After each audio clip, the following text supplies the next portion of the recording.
హిందూ బంధువులందరికీ నమస్కారం. ఈరోజు మహాశివరాత్రి అంటే ఏమిటో, ఆ రోజు పాటించవలసిన ముఖ్యమైన అంశాలు ఏంటో తెలుసుకుందాం. భారతీయ హిందూ సంప్రదాయ పండుగలన్నీ తిథులతోనూ నక్షత్రాలతోనూ ముడిపడి ఉంటాయి. కొన్ని పండుగలకు తిథులు, మరికొన్ని పండుగలకు నక్షత్రాలు ప్రధానమవుతాయి. ఈ పద్ధతిలో ప్రతి నెల చాంద్రమాసం ప్రకారం కృష్ణపక్షంలోనూ ప్రదోష వ్యాప్తి గల చతుర్దశి తిథిని మాసశివరాత్రి అంటారు. ఇది శైవులకు ఉపవాస వ్రతములకు ముఖ్యమైనదిగా భావించి శివుణ్ణి కొలుస్తారు. సూర్యాస్తమయ సమయమునకు 6 గడియల ముందు కాలాన్ని ప్రదోషకాలం అంటారు. మాఘమాసంలో కృష్ణపక్ష చతుర్దశి అర్ధరాత్రి వ్యాప్తి చెంది ఉన్న రోజున మహాశివరాత్రిగా పరిగణింపబడునని ధర్మసింధువు వంటి శాస్త్ర గ్రంథములు తెలుపుచున్నాయి. అమావాస్యకు ముందు వచ్చే కృష్ణపక్ష చతుర్దశి నాడే శివరాత్రి జరుపుకోవాలని శాస్త్రాలు నిర్ణయించాయి. సంక్రాంతి పండుగ తర్వాత వచ్చే పండుగల్లో ముఖ్యమైనది మహాశివరాత్రి. అన్ని పండుగలు పగటిపూట జరుపుకుంటే ఈ పండుగ మాత్రం రాత్రిపూట జరుపుకుంటాం.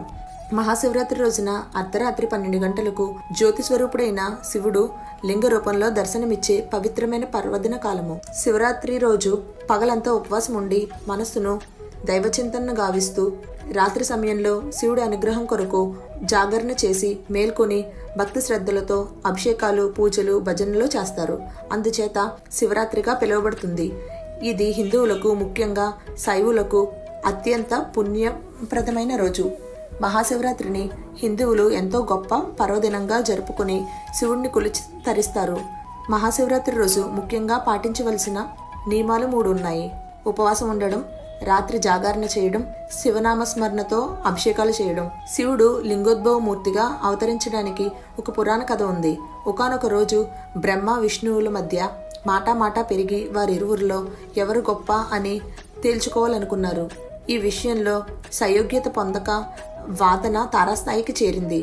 ఇద్దరిలో ఎవరూ తగ్గలేదు. ఇదంతా చూస్తున్న శివుడు వారికి తన శక్తిని చూపించాలని మాఘమాస చతుర్దశి తిథి రోజు ఇద్దరికి మధ్య జ్యోతిర్లింగ రూపం దాల్చాడు. బ్రహ్మ, విష్ణువులు లింగాకారంలో ఉన్న ఆ శివుడిని యొక్క ఆది అంతం తెలుసుకోవాలని విష్ణువు వరాహ రూపం ధరించి లింగాకారంలో ఉన్న శివలింగం అడుగు భాగాన్ని వెతుకుతూ వెళ్ళాడు. మరోవైపు బ్రహ్మ తన హంసవాహనం ఎక్కి ఆకాశమంతా తిరగడం ప్రారంభించాడు. వారిద్దరూ ఎంత ప్రయత్నించినా ఆ లింగం యొక్క మొదలు చివర ఏదో అని తెలియక వెతుకుతూ అలసిపోయారు. చివరికి ఇక లాభం లేదనుకుని ఇద్దరూ కలిసి శివుని వద్దకు చేరుకుని, మేము నీ శక్తిని తేల్చుకోలేకపోతున్నాము అని అడగగానే శివుడు చిరునవ్వు నవ్వి, మీలో ఎవరు గొప్ప అనే పోటీతో వాదోపవాదాలతో ఉన్నదానిని గమనించి మీ పోటీని తగ్గించడానికి నేను ఈ లింగాకారంగా అవతరించాల్సి వచ్చింది అని వారికి నిజ రూపంతో వివరణ చెప్పాడు.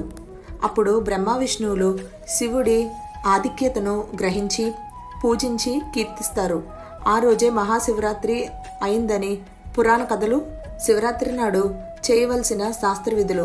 మహాశివరాత్రి రోజు బ్రహ్మ ముహూర్తంలో నిద్రలేచి ఇల్లంతా శుభ్రపరుచుకుని శుచిగా తలస్నానం చేసి పూజగదిని శుభ్రం చేసుకోవాలి. గుమ్మాలకు తోరణాలు కట్టుకోవాలి. పూజగదిలో ముగ్గులు వేసుకుని రకరకాల పూలతో అలంకరించుకోవాలి.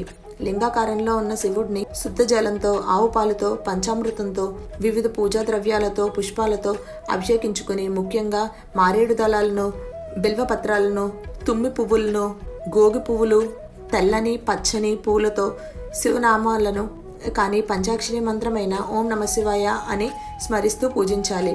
తాంబూలం, చిలకడ దుంపలు, అరటిపళ్ళు, జామపళ్ళు, ఖర్జూర పండ్లను సమర్పించి పూజ చేస్తున్న సమయంలో నిష్ఠతో శివ అష్టోత్తరం, పంచాక్షరి మంత్రాల్ని పఠించాలి. ప్రాతకాలం నుండి అనగా ఉదయం 9 గంటలలోపు అభిషేకాలు చేసే పూజలకు ఉత్తమ ఫలితం ఉంటుంది. మననం చేసేవారిని కాపాడేది మంత్రం అంటారు. కాబట్టి పరమశివుడిని మనసులో నిరంతరం మన్నం చేసుకోవడం వలన అష్టైశ్వర్యాలు, సుఖ సంతోషాలతో భోగభాగ్యాలు కలుగుతాయి. శివరాత్రి రోజు అర్ధరాత్రి 12 గంటలకు లింగోద్భవ సమయం. ఈ సమయంలో గనక శివుడిని అభిషేకిస్తే పునర్జన్మకు తావుండదు అని ప్రతీతి. శివుడు అభిషేక ప్రియుడు. స్వామికి భక్తితో నీళ్లతో అభిషేకం చేసినా చాలు, తమ భక్తికి స్వామి పొంగిపోతాడు. అందుకే శివుణ్ణి బోలాశంకరుడని పేరు.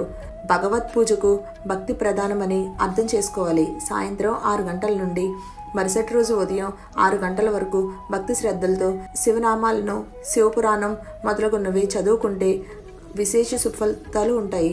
మహాశివుడు అనేవాడు మాతృవాత్సల్యం కలవాడు. అంటే తల్లి తన బిడ్డను ఏ విధంగా రక్షించుకుంటుందో శివుడు తన భక్తులను భక్తికి పరవశించి కోరిన కోరికలను తీరుస్తూ రక్షిస్తూ ఉంటాడు.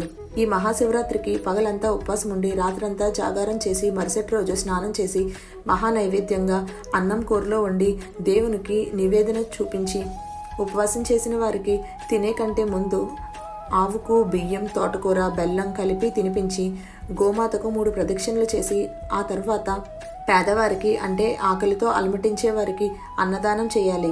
పశు పక్ష్యాదులకు కూడా ఏదైనా అవి తినే ఆహారం పదార్థాలను మరియు త్రాగడానికి నీరు వాటికి ఏర్పాటు చేయాలి. ఈ తంతు పూర్తి చేసిన తర్వాతనే తన ఉపవాస దీక్ష విరమించాలి. ఈ పద్ధతిలో చేస్తే ఎంతో పుణ్య ఫలితంతో పాటు సమస్త గ్రహదోషాల నివారణ కలిగి దైవానుగ్రహం పొందుతారు. ముఖ్యంగా మనకు ఉన్న ఆకలి సాటి వారికి కూడా ఉందని గ్రహించి భగవంతుని అనుగ్రహం వలన మనకు కలిగిన దానితో మనకున్న సంపదలో లోక కళ్యాణార్థం మన వంతుగా కర్తవ్య బాధ్యతలను చేపడితే ఆ భగవంతుడు మన దాన ధర్మ బుద్ధికి మెచ్చి కోరిన కోరికలను తీర్చి అన్ని విధాల రక్షణగా తోడుగా ఉంటాడు అని తెలుస్తుంది.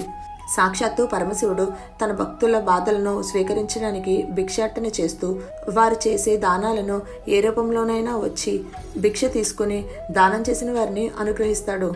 ఈ సూక్ష్మ పరమార్థమైన విషయాన్ని గ్రహిస్తే దైవాంశ సంభూతులవుతారు.